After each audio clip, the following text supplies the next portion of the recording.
Welcome to food and travel experiment. അപ്പോൾ നമ്മളൊരു എക്സ്പെരിമെൻ്റാണ് ചെയ്യാൻ പ്ലാൻ. വേറൊന്നുമല്ല, അൺഹെൽത്തി ആണെന്ന് ഡോക്ടേഴ്സ് പറയുമെങ്കിലും നമ്മളുടെയൊക്കെ ഏറ്റവും പ്രിയപ്പെട്ട ഫുഡ് അല്ലെങ്കിൽ നമ്മുടെയൊക്കെ ഒരു വികാരമാണ് പൊറോട്ടയും ബീഫും എന്ന് പറയുന്നത്. അപ്പോൾ ആ പൊറോട്ടയും ബീഫിൻ്റെയും ഒരു സീരീസ് തന്നെ നമ്മൾ തുടങ്ങാമെന്ന് വിചാരിച്ചു. അപ്പോൾ എൻ്റെ നാട് കരുനാഗപ്പള്ളിയിൽ കിട്ടുന്ന ഏറ്റവും നല്ല പൊറോട്ടയും ബീഫും എവിടെ കിട്ടുമെന്നുള്ളൊരു സീരീസിൻ്റെ ഫസ്റ്റ് എപ്പിസോഡിലേക്ക് എല്ലാവർക്കും സ്വാഗതം. Welcome to food and travel experiment. ഞാൻ രാവിലെ ഓൾറെഡി വീട്ടിൽ നിന്ന് ബ്രേക്ക്ഫാസ്റ്റ് കഴിച്ചിട്ടാണ് ഇറങ്ങിയത്. അപ്പോൾ അതുകൊണ്ട് തന്നെ ഒരു 2 പൊറോട്ട കഴിക്കാമെന്ന് പറഞ്ഞിട്ടാണ്, എന്തായാലും ഷൂട്ട് ചെയ്യണമല്ലോ. പക്ഷേ അവിടെ ചെന്നപ്പോൾ എനിക്കത് 4 പൊറോട്ട ഉണ്ടായിരുന്നു. പക്ഷേ എനിക്ക് ആ കറി കണ്ടപ്പോഴേക്കും ബാക്കി എനിക്ക് തിരിച്ചു കൊടുക്കാൻ തോന്നിയില്ല എന്നുള്ളതാണ് സത്യം. നല്ല ഇത്രയും കുറുകിയ ബീഫ് കറി ഞാൻ അടുത്തെങ്ങും കഴിച്ചിട്ടില്ല. നല്ല കിട്ടില്ലൻ ബീഫ് കറി, നല്ല കുറുക്കി, അത്യാവശ്യം നല്ല ചൂടുണ്ടായിരുന്നു. അപ്പോൾ ഞാൻ കുറച്ചൊരു കുതിർത്ത് വെച്ചിട്ട് കഴിക്കാം, കാരണം കുതിർത്ത് കഴിക്കുന്നതിൻ്റെ സുഖം വേറെ ഒന്ന് തന്നെയല്ലേ. അപ്പോൾ കിട്ടില്ല, മസ്റ്റ് ട്രൈ എന്ന് തന്നെ പറയാം, മസ്റ്റ് ട്രൈ.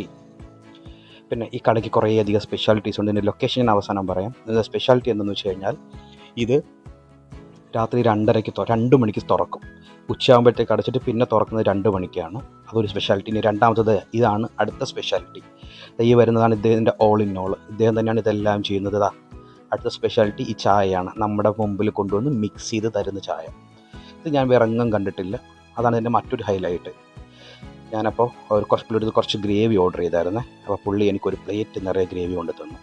അപ്പോൾ എന്തായാലും ഗ്രേവി അധികം വന്നു. അപ്പോൾ ഞാൻ ഇടിയപ്പം കൂടി വാങ്ങി, കാരണം കറി വേസ്റ്റാക്കണ്ടല്ലോ. ഇത്രയും നല്ല കറി എങ്ങനെയാണ് വേസ്റ്റാക്കുന്നത് വിചാരിച്ചിട്ട് ഞാൻ ഒരു ഇടിയപ്പം കൂടി ഓർഡർ ചെയ്തു. വിശപ്പുണ്ടായിട്ടല്ല, പിന്നെ എന്തായാലും കഴിച്ചേക്കാമെന്ന് വിചാരിച്ചു. അപ്പോൾ നമ്മൾ കൊടുക്കുന്ന കാശിന് 100% നീതി പുലർത്തുന്ന ഒരു ബീഫ് കറി, ഒന്നും പറയാനില്ല. ഇനി ഇടിയപ്പം മാത്രമല്ല, ആ കപ്പയും രാവിലെ ഉണ്ട്. ഇതാണ് ഞാൻ കഴിച്ച പ്ലേറ്റ്. ഇതിനകത്ത് എനിക്ക് ഒരു വേസ്റ്റ് പോലും കളയാനില്ല എന്നുള്ളതാണ് ഇതിൻ്റെ മറ്റൊരു ഹൈലൈറ്റ്. കണ്ടോ, 100% ഒരു വേസ്റ്റ് പോലും ഇല്ലാത്ത ബീഫ്. ഇനി 120 രൂപയാണ് ബീഫ് കറിയുടെ വില. ഇതാണ് എൻ്റെ ടോട്ടൽ ബില്ല്. ഇനി ഇതിൻ്റെ മറ്റൊരു ഹൈലൈറ്റ് എന്ന് പറയുന്നത് ഈ കാണുന്ന ചില്ലലമാരിയാണ്. ഇന്ന് നമ്മുടെ ചായക്കടകളിൽ കാണാൻ കട്ടാത്ത മറ്റൊരു സാധനമാണ് ഈ അലമാരിയിൽ കാണുന്നത്. ഇന്ന് പഴംപൊരിയും അല്ലെങ്കിൽ മലബാർ സ്നാക്സോ ഒക്കെ അരങ്ങ് വാഴുന്ന കാലത്തും ഇന്ന് നമ്മളുടെ പഴയ സ്നാക്സ് കൊടുക്കുന്ന മറ്റൊരു കട ഞാൻ വേറെങ്ങും കണ്ടിട്ടില്ല. ഇത്രയും വെറൈറ്റി നമ്മുടെ പഴയ സ്നാക്സ്.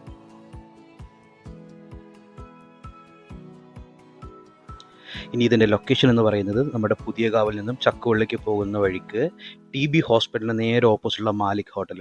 അപ്പോൾ എല്ലാവരും അതൊന്ന് കഴിച്ചു നോക്കുക, അഭിപ്രായം പറയുക. വീഡിയോ ആദ്യമായിട്ടാണ് കാണുന്നതെങ്കിൽ എൻ്റെ ചാനൽ ഒന്ന് സബ്സ്ക്രൈബ് ചെയ്യുക, ആ ബെൽ ബട്ടൺ കൂടി ഒന്ന് പ്രസ് ചെയ്തേക്കുക. അപ്പോൾ താങ്ക് യു സോ മച്ച്.